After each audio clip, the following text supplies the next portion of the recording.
nekako pa Masterchef pa ima eno osebo, ki pa bdi nad celotnim tokom dogodkov in ta oseba si ti, ne? Kaj točno počneš? Kaj pomeni tvoja funkcija?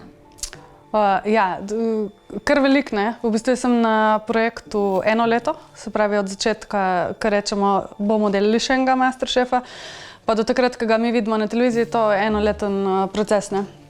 In zajema vse, od tega, da se odločiš naprej, kakšne tekmovalce pa bi mi letos radi. A bi radi mlajše, a bi radi starejše, a hočemo dati poudarek na to, da so zastopane vse regije. Tako, od tega, da je treba ekipo izbrati, se pravi, da rabiš te prave ljudi na projektu in potem tudi to, kar bomo mi videli na televiziji, se pravi, mi vidimo recimo od 26, pa letos prvič 39 oddaj. Mi se izmislimo izzivov za 4-krat toliko, ne?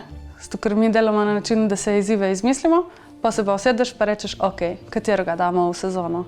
Kaj bi rekla, da je največji izziv tega projekta? V bistvu sploh ne gledam, da je karkoli izziv, ampak si v bistvu jemljemo bolj kot, dajmo reči temu poslanstvo, ne?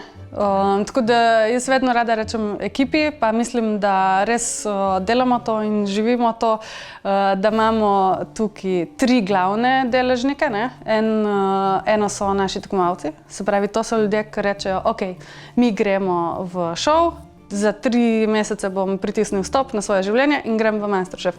Meni se zdi, da pol to mora biti fajn vsem 16-ima, ne samo tistemu, ki zmaga, ne. Tako da tu potem vedno rada rečem, imamo doma gledalca, se pravi 2-krat na teden bomo nekomu polepšali večer, velikemu delu Slovenije, tako da imamo vedno njih v mislih in sebe, oziroma dajemo velik poudarek na to, da mi oblikujemo tudi svojo službo.